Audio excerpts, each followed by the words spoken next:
Right now, the Republican presidential candidates in their final debate before a series of contests that could change everything. Ron Paul, the delegate hunter, keeping his campaign going by picking and choosing his battles. We have the message that America needs at this particular time. Congressman Paul, we begin with you, sir. I'm Congressman Ron Paul, Congressman from Texas. I am the defender of the Constitution. I'm the champion of liberty. This shows the roadmap to peace and prosperity. Congressman Paul, you've questioned the fiscal conservative credentials of all these gentlemen, but particularly this week, Senator Santorum. You have a new television ad that labels him a fake. Why? Because he's a fake. Unreal, man. Unreal. Congratulations. Unreal. Thank you. No, I find it really fascinating that when people are running for office, they're really fiscally conservative. When they're in office, they do something different. And then when they explain themselves, they say, oh, I want to repeal that. So the senator voted for No Child Left Behind, but now he voted for it, but now he's running on the effort to get rid of it. So I think the record is so bad, you know, with the politicians. And, nobody accuses me of not having voted for too much. They're always accusing me for not voting for enough. And I've been running in office off and on for a good many years. And over all those years, I've never voted for a budget deficit. I never voted to increase the national debt. Matter of fact, there's only one appropriation bill that I voted for, and that was for veterans. I assumed from the 1970s on that we were embarking on a very dangerous path, and we're involved in that danger right now. So this idea of being fiscally conservative now that we're running for office and we're going to repeal something that we did before, I mean, it loses credibility is what our problem is. So,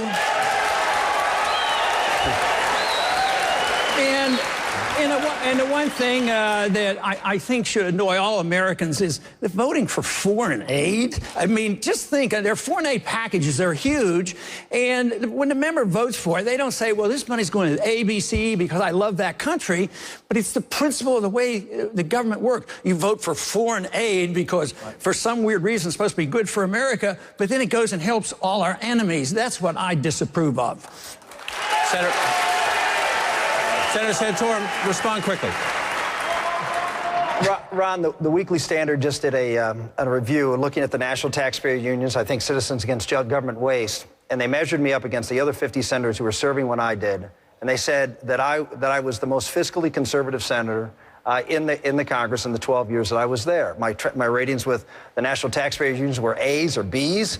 They were very high from the Citizens Against Government Waste. I got a Hero Award. I was a leader, as you know, on taking on tough issues, which is the entitlement programs, not just welfare reform, but I also worked on Medicare reform and Medicaid reform, and also was a leader on trying to deal with Social Security. And I did that not representing one of the most conservative districts in the state of Texas, but in the state of Pennsylvania, with the second largest per capita population of seniors in the country.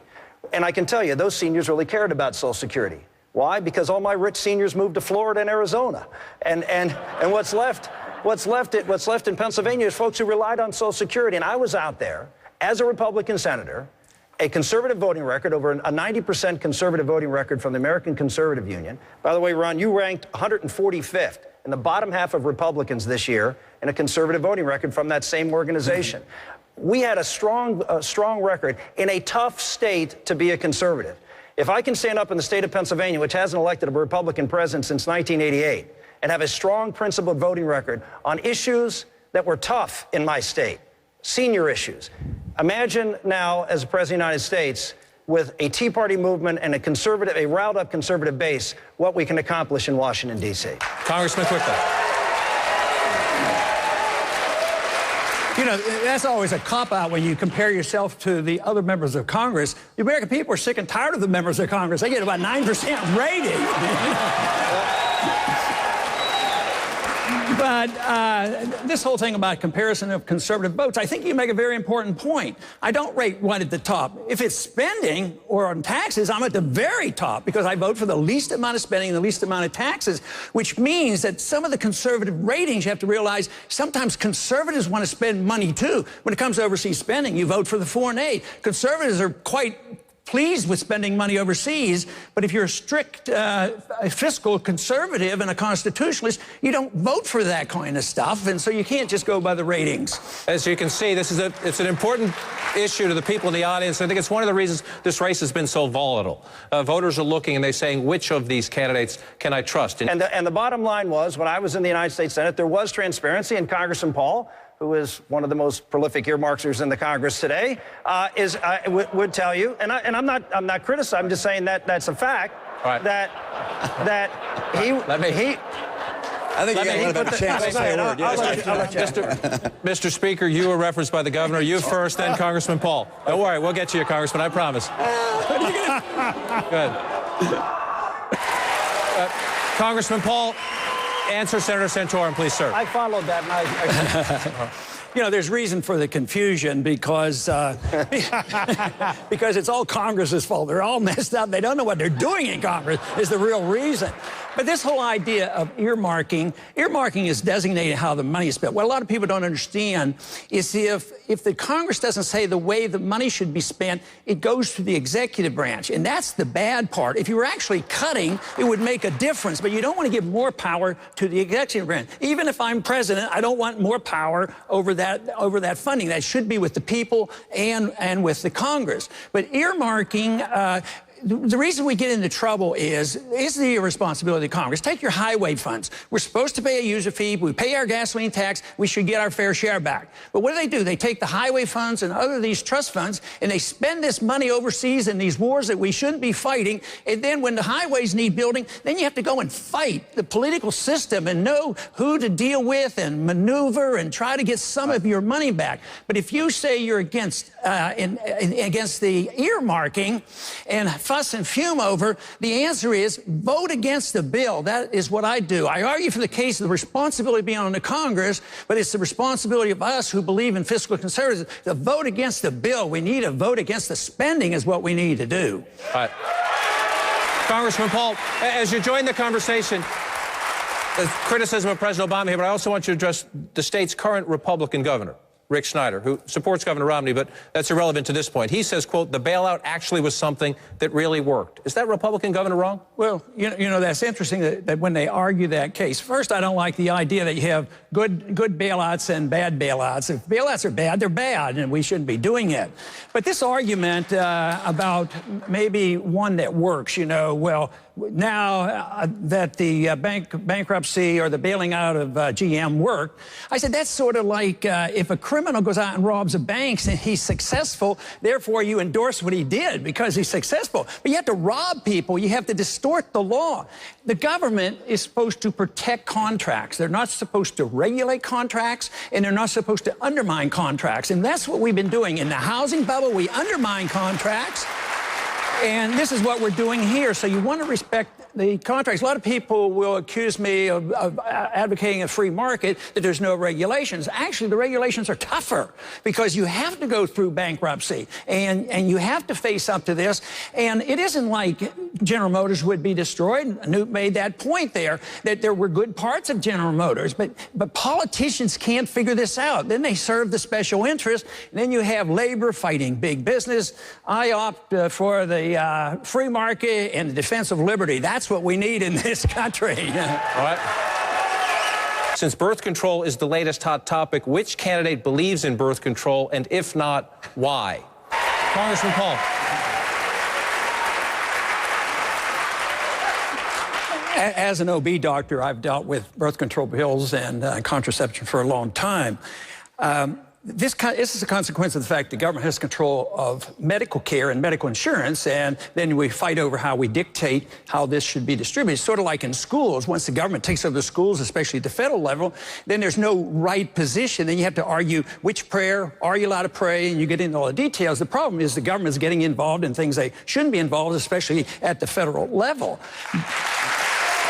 But sort of along the line of the pills creating the immorality, I don't see it that way. I think the immorality creates the problem of wanting to use the pills, so you don't blame the pills. I think it's sort of like the argument, conservatives use the argument all the time about guns. Guns don't kill, criminals kill. So in a way, it's the morality of society that we have to deal with. The pill is there and, you know, it contributes maybe, but the pills can't be blamed for the immorality of our society. I want to go a step further because this makes a point that Ron Paul's been making for a generation and that people need to take very seriously.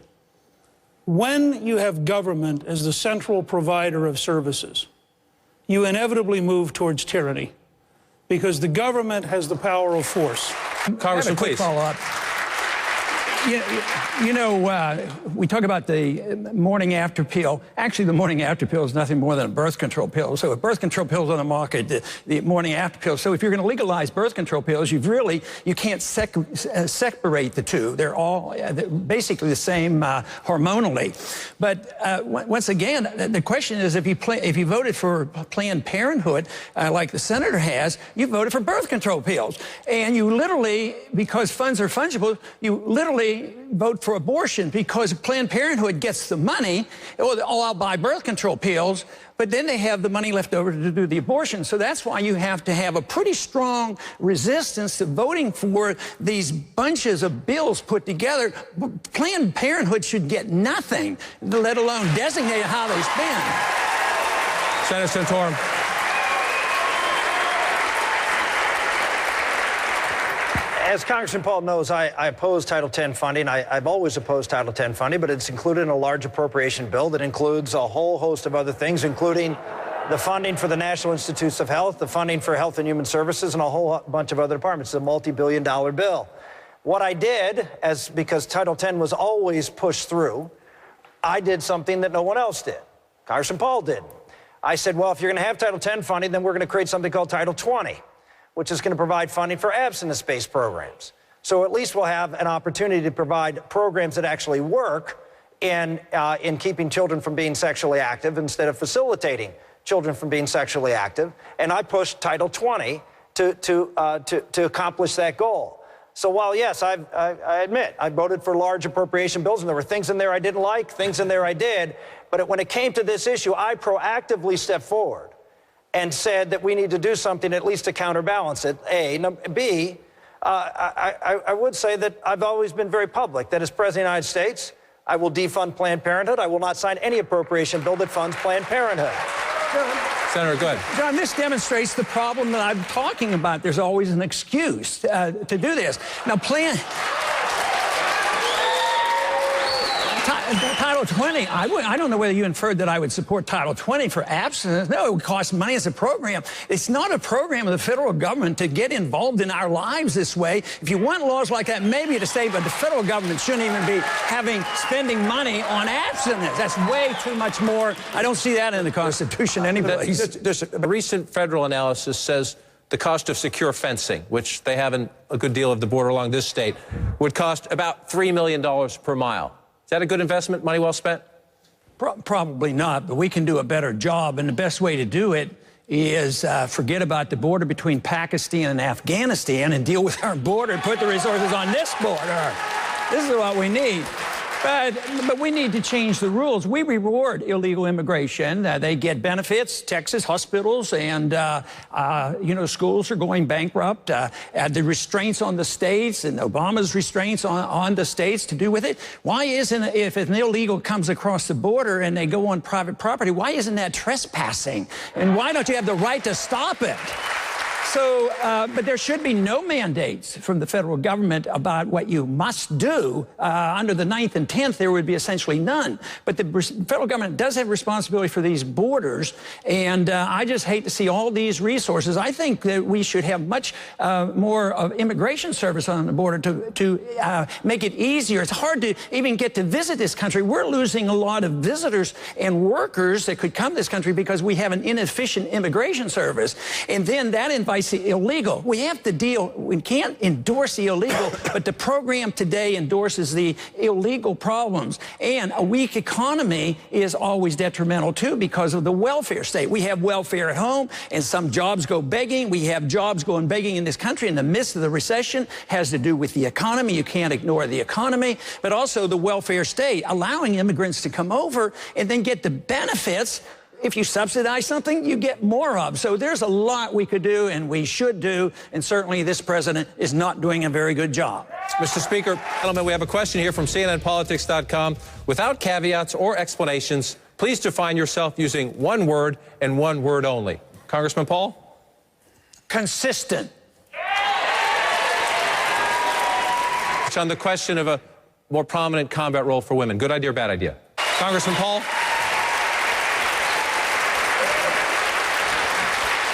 The problem is the character of our wars. And I don't like to think of people in groups. Individuals have rights, not groups. So you don't have women's rights or men's rights. And we still have draft registration. What I fear is the draft coming back because we're getting way overly involved. And the draft, we keep registering our 18-year-olds. So when the draft comes, we're going to be registering young women. And because of this, they're going to be equal. Now, the wars we fight aren't defensive war, they're offensive war. We're involved in way too much. They're undeclared, they're not declared by the Congress. And so we're in wars that shouldn't be involved. So I don't want even the men to be over there. I don't want women being killed, but I don't want the men being killed in these wars.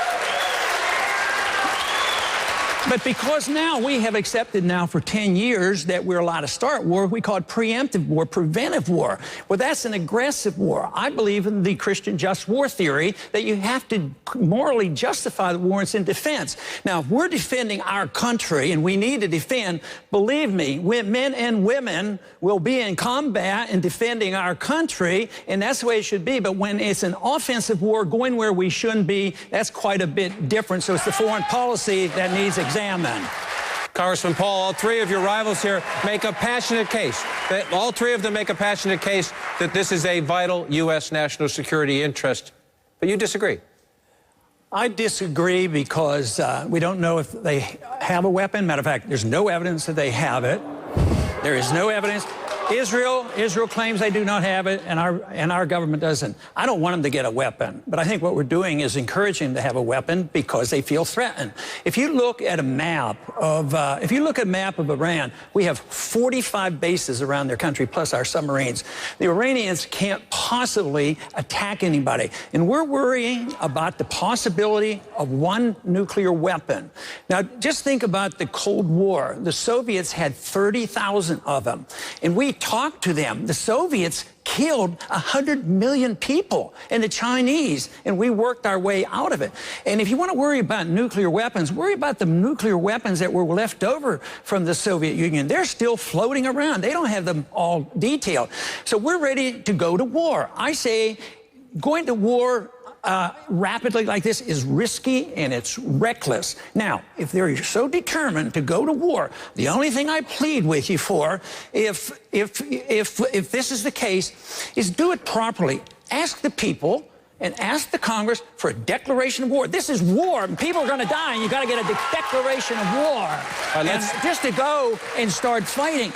But the sanctions are already backfiring, and all that we do is literally doing the opposite. When we're attacked, we all came together. When we attack when we put them under attack, they get together, and it neutralizes that. They rally around their leaders. So what we're doing is literally enhancing the power. Think of the sanctions that we dealt with Castro. 50 years and Castro is still there. It doesn't work. So I would say a different approach. We need to at least we talked to the Soviets during the Cuban crisis. We at least can talk to somebody who we do not have proof that he has a weapon. Why go to war so carelessly? Let's calm a question. You can see it up on the screen here. In regards to Syria, should the United States intervene and should we arm the rebellion? So let's try to get another question. John. Congressman, quickly, please.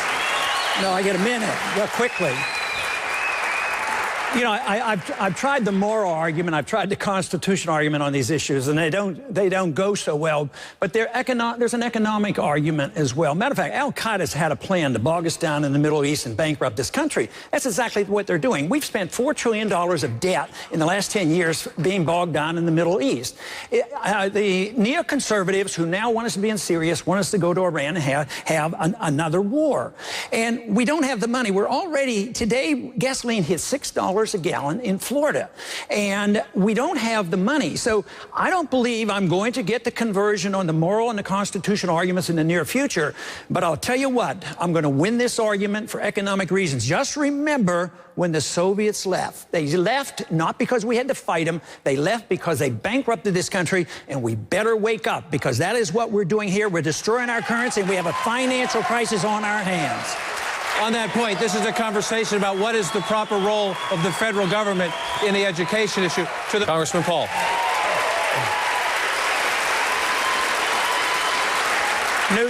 News going in the right direction, but not far enough. The Constitution is very, very clear. There's no authority for the federal government to be involved in education. There's no prohibition in the Constitution for the states to be involved in education. That's not a bad position, and we can sort things out. But once again, the senators was for No Child Left Behind, but now he's running for president. Now he's running to repeal No Child Left Behind once again. But and he calls this a team sport. He has to go along to get along, and that's the way the team plays. But that's what the problem is with Washington. That's what's been going on for so long. So I don't accept that form of government. I understand it. That is the way it works. You were with the majority, you were the whip, and you organized and got these votes all passed. But I think the obligation of all of us should be the oath of office. We should take it. It shouldn't be the oath to the party. I'm sorry about that. But it isn't the oath to the party. It's the oath to our office to obey the law, and the law is the Constitution. 9 states have voted so far. We talked a bit earlier about the volatility in the race. The people of Arizona vote Tuesday, Michigan on Tuesday, Wyoming and Washington State, then Super Tuesday. Beyond that, 14 states over the next 10 days or so. Republican voters are clearly having a hard time. I want to close with this question. Help the voters who still have questions about you. What is the biggest misconception about you in the public debate right now? Congressman Paul, we'll start with you, sir. I would say the perpetuation of the myth by the media that I can't win. And the totally ignoring some statistics that showed it to be the opposite. Just recently, there was a poll in Iowa, and it matched all the 4 of us up against Obama. And guess what? I did the very best. So I